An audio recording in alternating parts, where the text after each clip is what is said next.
भिलाई में विश्व युवा कौशल उत्सव का हुआ आयोजन। मुख्यमंत्री ने कार्यक्रम को किया संबोधित। रायपुर में वाको इंडिया राष्ट्रीय किक बॉक्सिंग चैंपियनशिप का हुआ समापन। समारोह में शामिल हुए मुख्यमंत्री विष्णुदेव साय।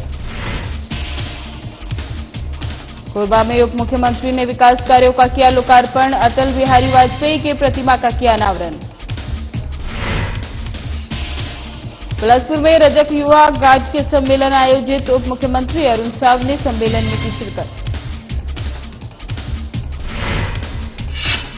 रायपुर में जिला विकास समन्वय निगरानी समिति की बैठक संपन्न। मंत्री टंकराम वर्मा की उपस्थिति में हुई बैठक।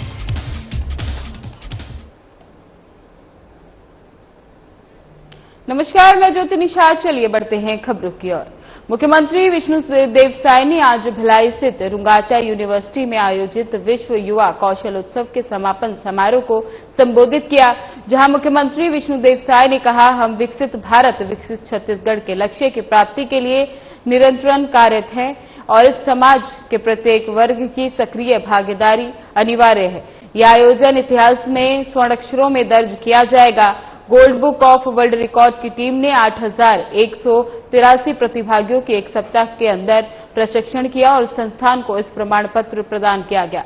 उन्होंने रुंगाटा यूनिवर्सिटी प्रबंधन को इस निःशुल्क और अभूतपूर्व आयोजन के लिए बधाई दी और कहा कि राज्य सरकार युवाओं को आत्मनिर्भर और दक्ष बनाने के लिए संकल्पबद्ध है। इस अवसर पर सांसद विजय बघेल और विधायक राकेश सेन ने कार्यक्रम को संबोधित किया और इस ऐतिहासिक आयोजन की सराहना की। वहीं रुंगाटा यूनिवर्सिटी के कुलपति संतोष रुंगाटा ने स्वागत उद्बोधन में विश्वविद्यालय की गतिविधियों की जानकारी दी।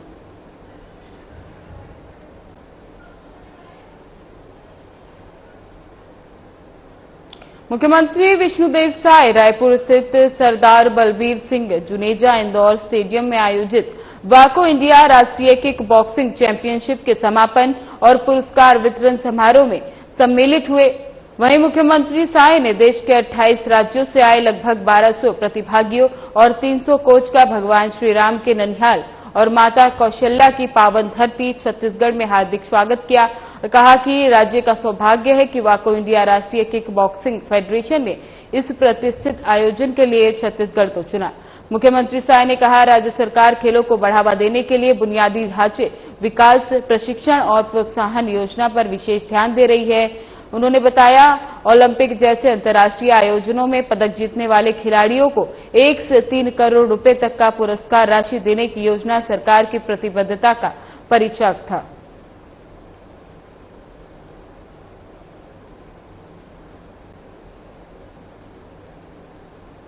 बड़ा सौभाग्य का विषय है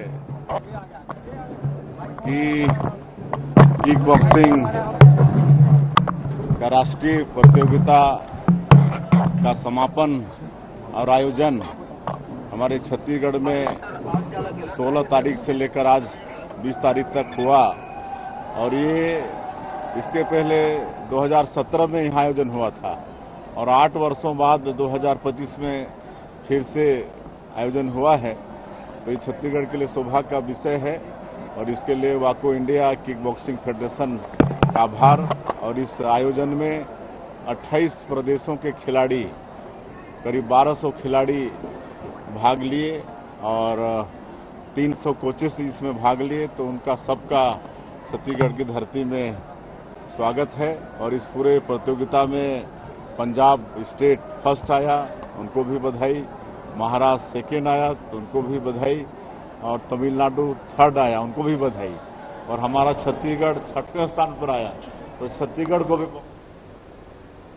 उप मुख्यमंत्री नगरीय प्रशासन एवं विकास और जिला के प्रभारी मंत्री अरुण साव ने कोरबा नगर निगम में लगभग 30 करोड़ रुपए के विकास कार्यों का लोकार्पण और भूमि पूजन किया।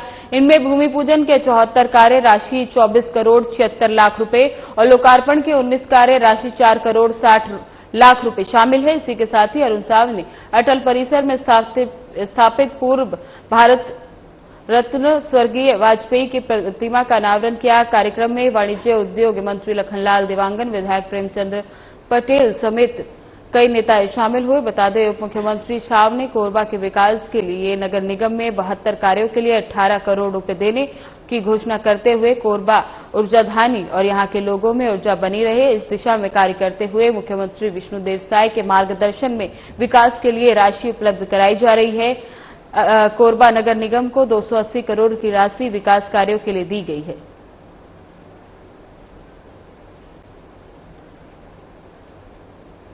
उप मुख्यमंत्री अरुण साव बिलासपुर के सिम्स ऑडिटोरियम में आयोजित रजक युवा गठ के सम्मेलन में शामिल हुए, जहां सम्मेलन में युवाओं को संबोधित करते हुए उप मुख्यमंत्री साव ने कहा कि साय सरकार समाज के युवाओं को शिक्षा, रोजगार और स्वरोजगार के अवसर प्रदान करने के लिए प्रतिबद्ध है। उन्होंने समाज के युवाओं से आह्वान किया कि वे एकजुट होकर विकास की इस प्रक्रिया में भागीदार बने। उप मुख्यमंत्री साव ने समाज के युवाओं को संत गडके के बारे में बताया और उनके मार्ग पर चलने के लिए प्रेरित किया। संत गडके बाबा ने कहा था कि सेवा ही सच्चा धर्म है। सम्मेलन में रजककार कल्याण बोर्ड के अध्यक्ष प्रहलाद रजक, बीजेपी जिला अध्यक्ष दीपक सिंह, बीजेपी नेता राजेश सिंह, पार्षद गणेश रजक, अमृतलाल, समाज के पदाधिकारी और समाज के युवा साथीगण उपस्थित रहे।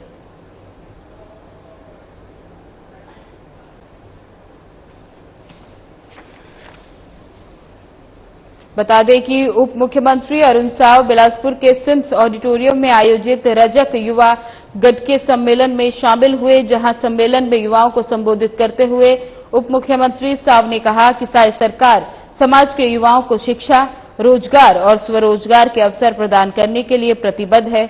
उन्होंने समाज के युवाओं से आह्वान किया कि वे एकजुट होकर विकास की इस प्रक्रिया में भागीदार बने। उप मुख्यमंत्री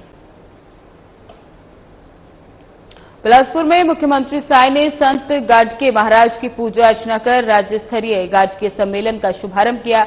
उन्होंने सम्मेलन में रजक समाज के प्रतिभावन छात्र छात्राओं, प्रबुद्धजन और समाज सेवाओं को शॉल, श्रीफल भेंट कर सम्मानित किया।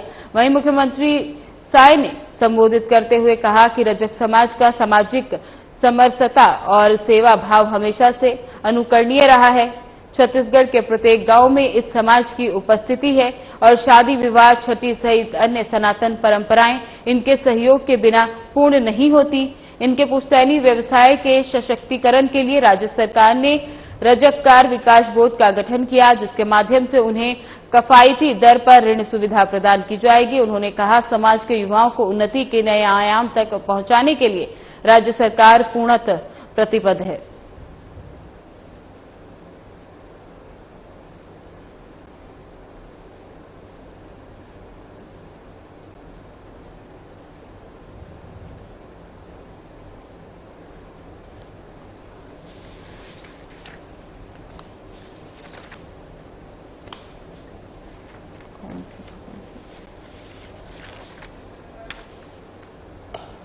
रायपुर में सांसद बृजमोहन अग्रवाल और जांजगीर चंपा सांसद कमलेश जागड़े की अध्यक्षता और राजस्व मंत्री टंकराम वर्मा की विशेष उपस्थिति में जिला विकास समन्वय और निगरानी समिति की समीक्षा बैठक संपन्न हुई।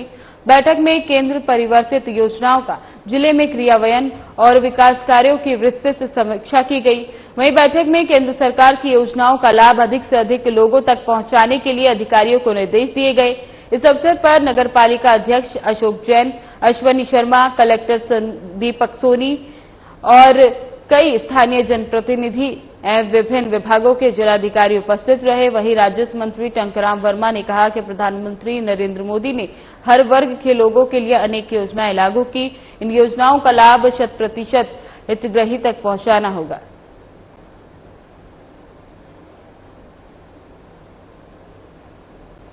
अड़सठवीं राष्ट्रीय शोले क्रीड़ा प्रतियोगिता में जिले के खिलाड़ियों ने कुराश और नेटबॉल में शानदार प्रदर्शन करते हुए स्वर्ण, रजत और कांस्य पदक जीते। इन विजेता खिलाड़ियों को कैबिनेट मंत्री टंकराम वर्मा, रायपुर सांसद बृजमोहन अग्रवाल, जांजगीर चंपा सांसद कमलेश जांगड़े ने जिला कार्यालय के सभा कक्ष में गुलदस्ता देकर सम्मानित किया। इससे पूर्व कलेक्टर दीपक सोनी ने राज्य सरकार की ओर से दी गई पुरस्कार राशि का चेक खिलाड़ियों को प्रदान किया।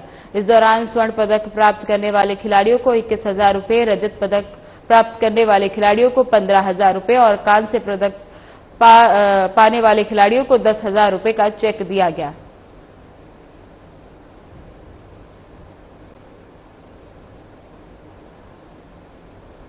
कोरबा के दरी थाना क्षेत्र के कलमीडुगु प्रगति नगर के 10 लोगों की फरवरी में कुंभ यात्रा के दौरान सड़क हादसे में निधन हो गया था। घटना के बाद नगर विधायक, वाणिज्य उद्योग मंत्री लखनलाल देवांगन सभी शोकाकुल परिवार के निवास पर पहुंचकर मृतकों को श्रद्धांजलि अर्पित कर शोक संतप्त परिवारजनों को मदद से सभी 10 मृतकों के परिवारजन को 1-1 लाख रुपए की सहायता राशि देने की घोषणा की थी। इसी के चलते रविवार को उद्योग मंत्री लखनलाल देवांगन ने कोहड़िया कोरबा निवासी कार्यालय में सभी 10 परिवारों को 1-1 लाख के चेक वितरित किए।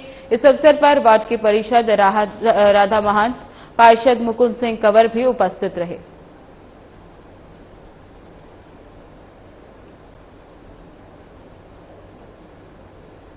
रायपुर में सांसद एवं वरिष्ठ बीजेपी नेता बृजमोहन अग्रवाल ने बलौदा बाजार भाटापारा में जिला खनिज संस्थान न्यास शासी परिषद की बैठक की अध्यक्षता की। बैठक में खनिज संसाधनों से मिलने वाली निधि के जनहित में पारदर्शी और प्रभावी उपयोग को लेकर महत्वपूर्ण निर्णय लिए गए। बता दें कि सांसद अग्रवाल ने सभी खदानों में वे ब्रिज को अनिवार्य करने की निर्देश दिए, जिससे निकासी के अनुसार रॉयल्टी की पर्ची कटे और राजस्व की हानि न हो। 19 प्रमुख खदानों की नियमित निगरानी सुनिश्चित करने का निर्णय लिया गया। वहीं बैठक में तय किया गया कि अगले 3 वर्षों में प्राथमिकता के आधार पर सभी स्कूलों में स्मार्ट क्लासरूम, प्रार्थना शेड, शौचालय और खेल मैदान विकसित किए जाएं। जरूरत पड़ने पर संविदा शिक्षकों की नियुक्ति पंचायत और ब्लॉक स्तर पर कराई जाए। पीसीएमबी, अंग्रेजी और कॉमर्स जैसे विषयों की कक्षाएं प्रारंभ करने के लिए विषय विशेषज्ञ और रिटायर्ड शिक्षकों को नियुक्ति करने की छूट दी जाए।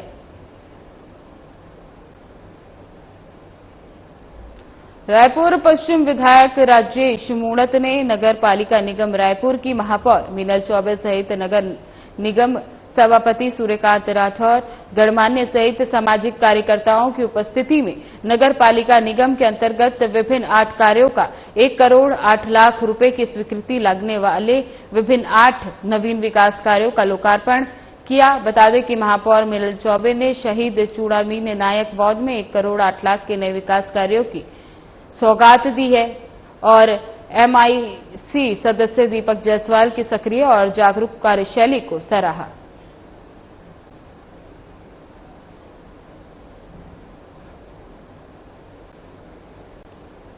धरसींवा विधानसभा के ग्राम दोदे खुर्द के ग्रामीणों ने कुछ दिन पहले विधायक निवास पहुंचकर नवीन शराब दुकान नहीं खोले जाने के लिए विधायक अनु शर्मा को ज्ञापन सौंपा, जिसमें ग्रामीणों की मांग थी कि ग्रामीणों की पहल करते हुए विधायक ने दोदे खुर्द में शराब दुकान न खोलने का आबकारी विभाग को आदेश दिया। ग्रामीणों की मांग पूरी होने पर पूरे गांव में खुशी का माहौल रहा। संघर्ष समिति और महिला समूह ने विधायक का आभार व्यक्त करने के लिए आज आभार सम्मेलन का आयोजन कार्यक्रम रखा, जिसमें कि विधायक अनु शर्मा उपस्थित रहे। इस अवसर पर विधायक अनु शर्मा ने ग्रामीणों की समस्याओं को सुनते हुए गांव की जनता को परेशान होने की जरूरत नहीं है कहा कि मैं सभी ग्रामवासियों के साथ हमेशा हूं। माताओं बहनों की इस भावना को मैंने सरकार के समक्ष रखा, जिसके बाद अब खुलने वाली दुकानों पर रोक लगा दी गई।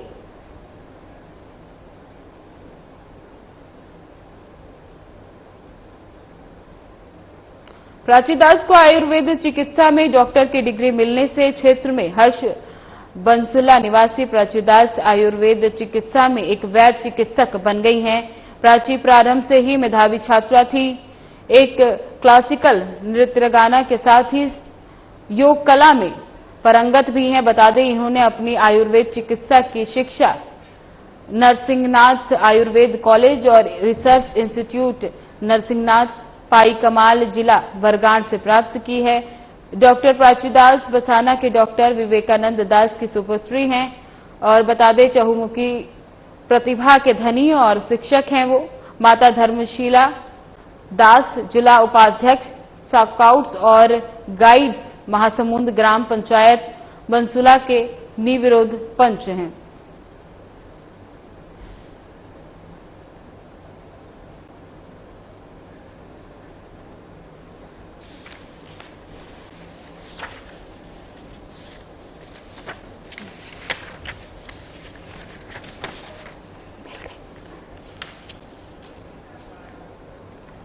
नगरपालिका निगम रायपुर की महापौर मीनल चौबे का कहना है कि इजराइल की हालिया यात्रा उनके लिए एक अविस्मरणीय और महत्वपूर्ण अनुभव रहा। इजराइल की तकनीकों श्रेष्ठता, विशेषकर उनके म्युनिसिपल कॉर्पोरेशन और मुनी एक्सपो में प्रदर्शित उच्च तकनीकी मशीनों को देखकर मैं चकित थी।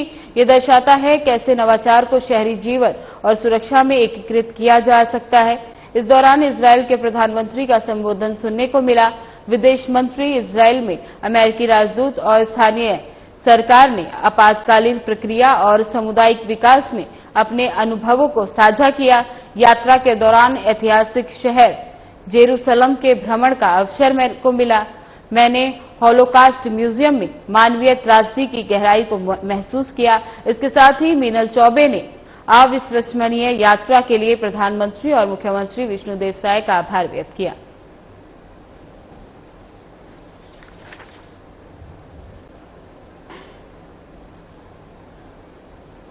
कोड़ागांव में कलेक्टर नुपुर राशीपन्ना ने आज भारत माला परियोजना के तहत निर्माणाधीन रायपुर विशाखापट्टनम एक्सप्रेसवे पे जिले के बरेड़ा राजपुर अंतर्गत ग्राम कोसमी में बन रही ट्रेन टनल का अवलोकन किया। बता दें कि कलेक्टर ने अधिकारियों के साथ टनल के अंदर जाकर टनल का निरीक्षण कर निर्माण कार्यों को देखा। बता दें कि कलेक्टर नुपुर राशीपन्ना ने संबंधित निर्माण एजेंसी से कार्य की प्रगति की विस्तृत जानकारी ली और गुणवत्तापूर्ण कार्य के साथ निर्माण कार्य के दौरान सभी कर्मचारी सुरक्षा मानकों का पालन सुनिश्चित करने को कहा। साथ ही दुर्घटना और आपातकालीन स्थिति में एम्बुलेंस फायर सेफ्टी के लिए भी निर्देश दिए। इस दौरान एसडीएम केशकाल मौजूद रहे।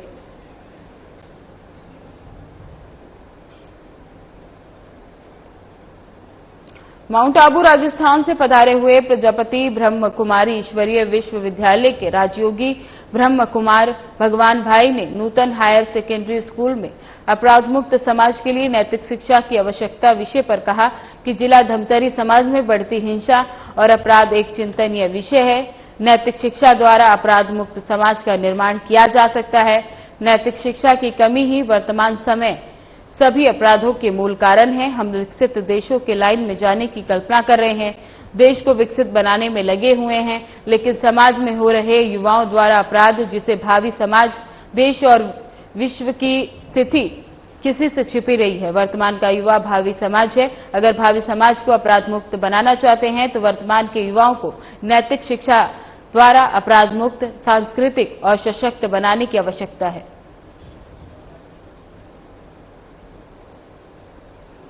कोड़ागांव में सड़क मार्ग पर घुमंतू पशुओं के कारण होने वाली दुर्घटनाओं की रोकथाम के उद्देश्य से पशुओं को रेडियम बेल्ट लगाने का कार्य निरंतर जारी है। यह अभियान सड़क सुरक्षा की दिशा में एक अहम पहल साबित हो रहा है। इस कड़ी में शनिवार को उप संचालक पशुपालन विभाग के मार्गदर्शन में डॉक्टर रुचिका सोनपिपरे के नेतृत्व में मालती नेताम, पशुधन विभाग की सहयोग टीम और नगर पालिका के दल द्वारा राष्ट्रीय राजमार्ग पर 21 पशुओं को रेडियम बेल्ट पहनाए गए।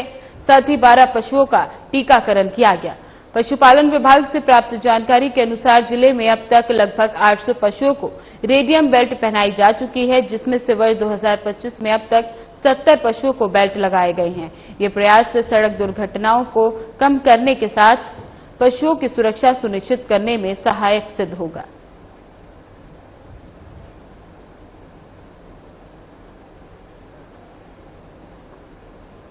कोड़ागांव में अतिरिक्त पुलिस अधीक्षक कैलाशेंद्र देव पटेल और अनुविभागीय अधिकारी पुलिस अभिनव उपाध्याय के निर्देश पर आज बालिका छात्रावास उरेदा बेड़ा जाकर बालिकाओं को यातायात के नियमों का पालन करने के लिए कार्यक्रम का आयोजन हुआ, जहां पुलिस ने 18 वर्ष पूरे होने पर ड्राइविंग लाइसेंस बनाकर वाहन चलाने, साइबर अपराध से बचने, गुड टच बैड टच बताया और प्रतियोगी परीक्षा की तैयारी करने का समझाइश दी।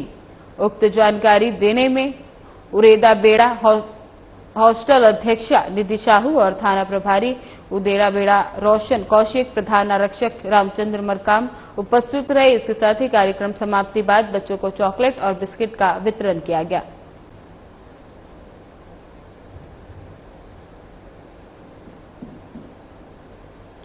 कोड़ाग पगड़ू निवासी ग्रामीण जंगल में गाय चराने गया हुआ था। इस दौरान माओवादी द्वारा पूर्व से लगाए गए प्रेशर आईईडी की चपेट में आने से 16 वर्षीय बालक के पैर में गंभीर चोट लग गई है। बता दें कि घायल को तुरंत अस्पताल में भर्ती कराया गया, जिसे तत्काल उपचार के लिए जिला अस्पताल बीजापुर भर्ती करा दिया गया। बता दें कि माओवादी के लगाए गए आईईडी से मासूम बच्चे भी अब सुरक्षित नहीं हैं। हिंसा और भय फैलाने के लिए माओवादी अब मासूम बच्चों का सहारा ले रहे हैं। इसके चलते आमजन से अपील है कि जंगल क्षेत्रों में भ्रमण करते समय विशेष सतर्कता बरतें और किसी भी संदिग्ध वस्तु या गतिविधि की जानकारी तत्काल पुलिस थाना को दें।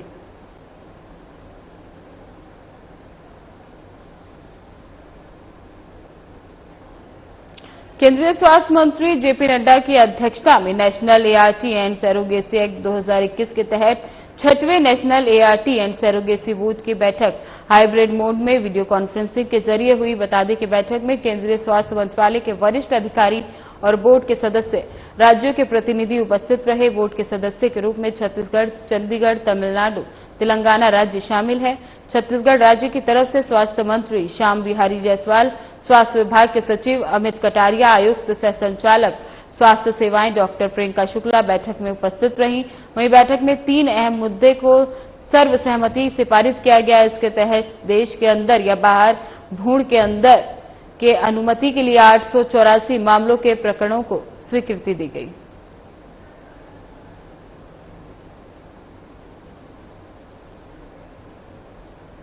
छत्तीसगढ़ में शराब घोटाले को लेकर लगातार चल रहे ईडी की कार्रवाई को लेकर उप मुख्यमंत्री और विकास मंत्री अरुण साव ने बयान दिया, जहां उन्होंने कहा कि ईडी की कार्रवाई पर कांग्रेस का आरोप निराधार है और बेबुनियादी है।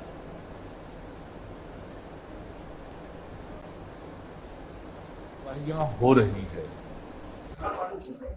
ये ईडी की कार्रवाई शराब घोटाले में कब प्रारंभ हुई? ये प्रारंभ हुई कांग्रेस की सरकार के समय ही, जब भूपेश बघेल जी मुख्यमंत्री थे।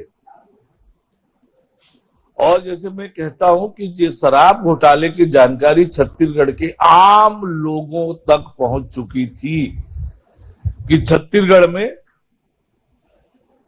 शराब का घोटाला हो रहा है, नकली शराब बेचे जा रहे हैं और शराब दुकानों में 2 काउंटर लगाकर शराब बेची जा रही है और इस प्रकार से घोटाला किया जा रहा है। ये छत्तीसगढ़ के आम लोगों तक जा चुकी थी विषय। ईडी ने जांच प्रारंभ की और जांच की प्रक्रिया क्रमशः आगे बढ़ रही है और जिन जिन के खिलाफ ईडी को साक्ष्य मिल रहा है, जिन जिन के खिलाफ तथ्य मिल रहा है, उन सब पर ईडी कार्रवाई कर रही है। जो कांग्रेस पार्टी के नेता आरोप लगा रहे हैं वो निराधार, बेबुनियाद और केवल राजनीतिक बयानबाजी है। वास्तविकता ये है कि ईडी शराब घोटाले की जांच कर रही है और घोटाले में जिन लोगों की सहभागिता है उन सब पर कार्रवाई कर रही है। छत्तीसगढ़ सरकार में मंत्री केदार कश्यप ने ईडी द्वारा कथित शराब घोटाले मामले में छत्तीसगढ़ के पूर्व मुख्यमंत्री और कांग्रेस नेता भूपेश बघेल के बेटे चैतन्य बघेल की गिरफ्तारी पर कहा, सरकार किसी भी तरह के दबाव में नहीं है। ये कांग्रेस की सरकार नहीं है। ईडी अपनी कार्रवाई कर रही है। ईडी सरकार के कहने पर नहीं चलती। इससे पहले भी उनसे पूछताछ हुई थी, वे शक के दायरे में है।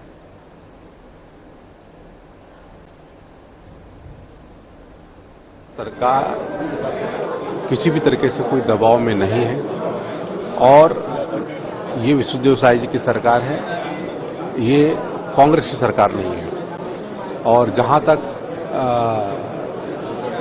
ईडी की कार्रवाई की मामला है तो ईडी अपनी कार्रवाई कर रही है। ईडी कोई ये तो नहीं है कि सरकार के कहने पे चले। और इससे पहले भी उनसे पूछताछ हुई थी और यदि शक के दायरे में है तो और उन विषयों को लेकर के उनको स्पष्ट करना चाहिए। फिलहाल बुलेटिन में बस इतना ही। बने रहे हमारे साथ। नमस्कार।